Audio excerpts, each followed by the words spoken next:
Kalau tadi kita sudah menjelajah di Museum Kebangkitan Nasional, kali ini saya melompat ke Museum Sumpah Pemuda. Tempat ini merupakan saksi dari solidaritas keberagaman identitas para pemuda saat itu.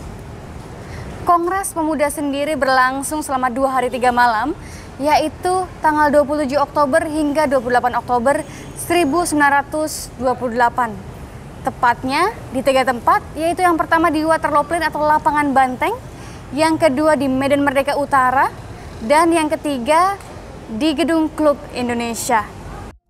Nah, bangunan ini merupakan tempat bersejarah yang sekarang menjadi Museum Sumpah Pemuda, di mana kita akan dapat belajar peran pemuda dalam membentuk solidaritas kebangsaan. Tahu lebih lanjut? Mari kita masuk. Ya. Salam kenal, aku Ya. Egi. Saya Bakti Mbak dari Museum Sumpah Pemuda. Mas Bakti, edukator di Museum Sumpah Pemuda. Ya, betul. Mas Bakti, tadi saya baru keliling Museum Kebangkitan Nasional, sekarang saya mau jelajah di Museum Sumpah Pemuda. Betul. Boleh Mas Bakti? Boleh, silakan.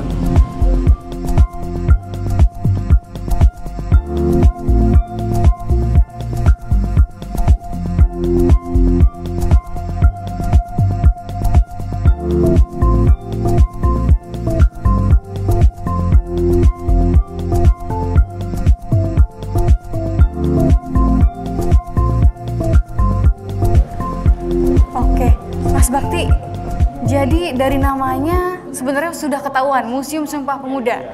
Tapi boleh diceritain sedikit nggak Mas tentang sejarahnya gedung ini gitu, latar belakangnya Museum Sumpah Pemuda? Jadi ini dulunya itu tempat tinggal milik orang Tionghoa namanya Sekong Leong. Nah, oleh Sekong Leong ini dijadikan tempat kos mahasiswa. Nah, waktu itu yang kos di sini ini adalah mahasiswa dari RHS ya, Rehoboth School dan Sofia. Nah, di sini bisa kita lihat, jadi waktu masih di kamar kos, di salah satu kamar ini ada digunakan untuk dengar radio. Oke. Jadi ini menggambarkan yang kos di sini sedang mendengarkan informasi. Nah, seperti ini. Jadi dulunya gedung ini kos-kosan mahasiswa RHS dan Sofia ya Pak ya? Kenapa bisa jadi Sumpah Pemuda di sini? Gimana ceritanya, Pak Bakti? Yang paling unik ya, karena waktu 1925 sampai dengan pas Kongres Pemuda 2 itu di sini jadi tempat kumpul yang tempat base camp. Oke. Jadi dulu tempat base campnya para pemuda ada di sini. Nah, sehingga pas tanggal 28 Oktober, jadi Kongres Pemuda itu kan 27 sampai 28 Oktober. Nah, pas 28 Oktobernya itu rapat pertemuan terakhirnya di sini. Oke. Nah, disinilah dibacakan Ikrar Pemuda nanti di ruang sebelah sana, dan juga didengarkan pertama kali lagi musyawarah oleh Soekarno. Oke, jadi bermula dari kos-kosan, akhirnya jadi perumusan Sumpah Pemuda para pemuda-pemudi Indonesia. Di sini. Wah, luar biasa. Pak Bakti, aku ada sedikit pertanyaan. Karena Kongres Sumpah Pemuda kan ada 1 dan 2 kali. Itu apa yang terjadi sebenarnya Pak Bakti? Apakah anak-anak muda waktu itu galau ataukah bagaimana? Apa yang mereka pikirkan saat itu kira-kira? Iya, pada waktu itu kan galaunya mereka ini kan ini ya, jadi mereka itu kan sama-sama dijajah dari suku Jawa, suku Sumatera, kemudian Ambon, Sulawesi dan lain-lain ini merasa dijajah. Nah, kita biar bagaimana caranya lepas dari penjajahan, ini mereka bikin Kongres Pemuda. Nah, pada saat Kongres Pemuda pertama ini sebenarnya sudah ada ini ya, rumusan persatuan. Cuman pas bait ketiga menjunjung bahasa persatuan ini masih pakai menggunakan menjunjung bahasa persatuan bahasa Melayu. Oke, jadi ada perdebatan di situ. Karena kan banyak yang nggak setuju, kok kita udah mengaku berbangsa satu, bangsa Indonesia, tanah air satu, tanah air Indonesia, kenapa menjunjung bahasa persatuan mas bahasa Melayu? Oke. Sehingga belum ada kesepakatan, karena waktu itu kan Indonesia ini kan masih angan-angan, belum kenyataan, sehingga Kongres Pemuda 1 ini belum bisa menghasilkan keputusan. Itulah sebabnya kenapa para pemuda nanti mengadakan Kongres Pemuda yang kedua. Oke, jadi karena ada yang belum sepakat itu, akhirnya dimulai lagi Kongres Pemuda yang kedua. Tapi keputusannya apa di Kongres Pemuda kedua itu? Ikrar Sumpah Pemuda, Mbak. Puncaknya istilahnya itu kesepakatan para pemuda. Akhirnya bersatu semua dari beragam etnis dan menyepakati berbagai poin yang di Sumpah Pemuda itu ya Mas Bakti, betul ya? Ya, dan setelah itu juga ini nanti lagunya Beres Perah Pang itu nanti jadi lagu kebangsaan Indonesia. Itu di sini. Wow, luar biasa sekali ya teman-teman. Satu pertanyaan lagi sebelum kita lanjut, Mas Bakti. Sebenarnya apa yang mendasari pemuda saat itu untuk ayo kita bersatu, solidaritas bersama untuk Ikrar Sumpah Pemuda? Alasan utamanya karena ya adanya penjajahan dari pemerintah Hindia Belanda. Jadi pada waktu itu memang benar-benar ada ya. Jadi tahun 1920-an itu kan masih dijajah Belanda. Betul. Jadi memang istilahnya itu ada diskriminasi terhadap istilahnya itu kaum pribumi. Oke, jadi itu yang mendasari pemuda-pemuda berkumpul dan bersatu ya Mas Bakti ya? Pada waktu itu nggak kayak sekarang ya, dulu itu kan kita mau orang Jawa sama orang Sumatera ngobrol itu belum kayak sekarang, jadi masih agak takut-takut. Nah inilah yang memperjuangkan para pemuda, jadi kalau kita udah merdeka, kita nggak perlu lagi takut-takut untuk berbicara dengan sesama suku seperti itu. Oke, luar biasa. Saya penasaran dengan ruangan lainnya Mas Bakti. Boleh kita lanjut? Boleh, silakan Mbak.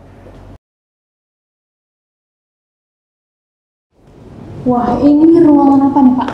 Ya, seperti yang dikatakan tadi ya, jadi ini ruang utama di museum ini Mbak. Inilah ruang tempat pada tanggal 28 Oktober ya, 92 tahun yang lalu, di sini dibacakan orang ikrar yang saat ini dikenal dengan nama Sumpah Pemuda.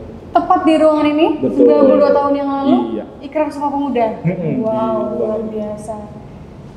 Kalau boleh tahu, ini etnisnya dari semua etnis di Indonesia atau gimana Pak?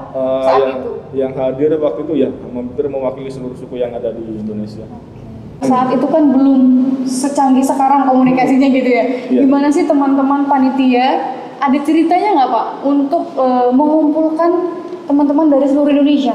Ya, jadi yang ikut Kongres Pemuda itu sebagian besar kuliah di sini. Jadi bukan ini ya, dari Ambon, dari Sulawesi itu datang ke sini naik perahu ya pada waktu. Tapi yang para pemudanya waktu itu yang sudah kuliah di sini. Jadi waktu itu masih kuliah di sini. Nah, cuman setelah Kongres Pemuda 2 ini, nah mereka kemudian lulus kuliah itu pulang ke daerah masing-masing menyebarkan semangat persatuan hasil Sumpah Pemuda. Hasil dari sini, iya. Wah luar biasa ya Pak ya semangatnya sampai ke daerahnya masing-masing sepulangnya mereka pada kuliah. Betul. Pak Bakti, ini kan bulan Oktober ya. Biasanya Museum Sumpah Pemuda ngadain acara apa atau ada momen-momen tertentu apa Pak di sini? Kalau untuk tahun ini kita ada ini Mbak, pameran tokoh. Jadi setiap bulan Oktober itu kita ada pameran tokoh Kongres Pemuda ya. Jadi tujuannya agar masyarakat Indonesia sih mengetahui seperti apa sih tindakan-tindakan para tokoh-tokoh Kongres Pemuda tersebut, bagaimana perjalanannya, dan sehingga bisa mengambil sisi baik dan kalau yang buruk jangan ditiru seperti itu. Jadi untuk pembelajaran masyarakat Indonesia.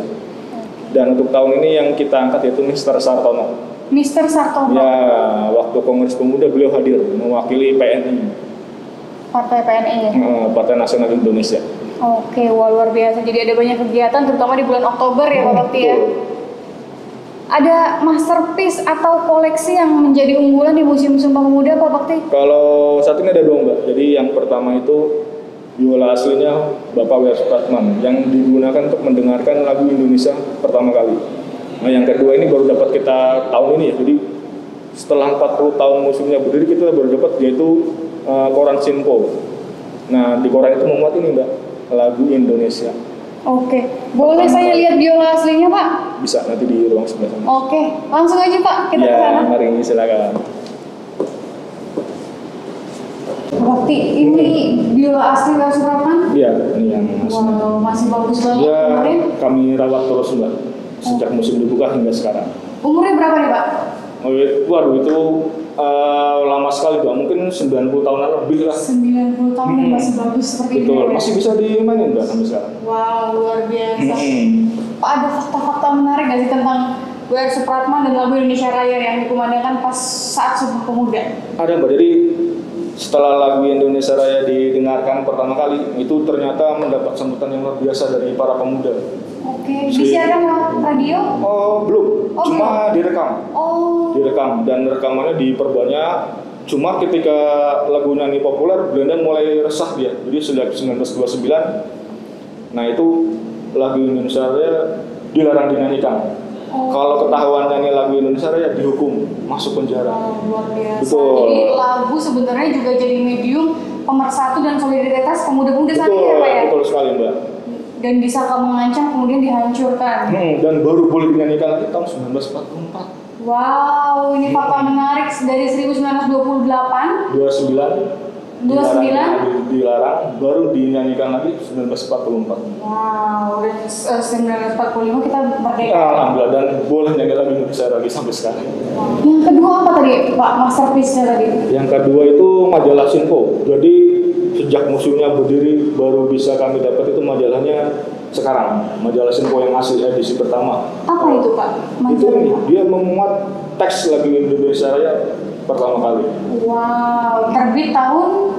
Sebenarnya dia terbit tahun 1920-an ya. Cuman pas edisi yang tahun 1928 yang bulan November itu dia memuat ini. Not dan teks lagu Indonesia untuk yang pertama kali. Kita bisa lihat itu nggak Pak? Oh mohon maaf, untuk sementara sedang proses registrasi. Oke, jadi teman-teman mungkin nanti bisa lihat ketika museumnya buka kembali dan renovasinya sudah selesai ya Pak ya?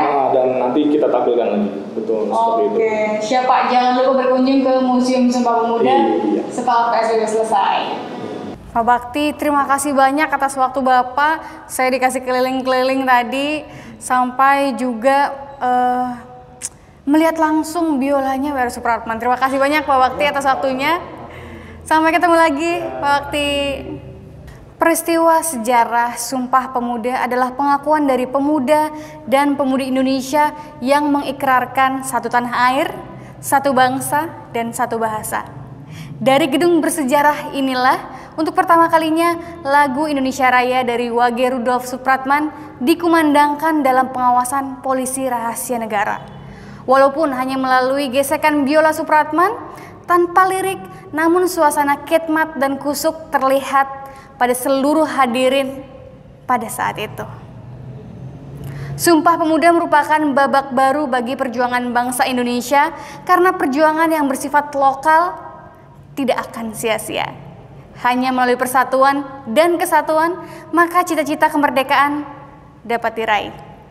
Melalui solidaritas antar pemuda untuk meninggalkan perjuangan yang bersifat kedaerahan menjadi nasional, maka para pemuda dapat mewujudkan kemerdekaan di kemudian hari. Mereka adalah pemuda yang bercita-cita tinggi, mereka bicara tentang tanah air, bangsa, dan bahasa. Lalu bagaimanakah pemuda saat ini dalam mengikrarkan solidaritas kebangsaan? Saya Egy Nur Mahabi. Kita lanjut di museum berikutnya.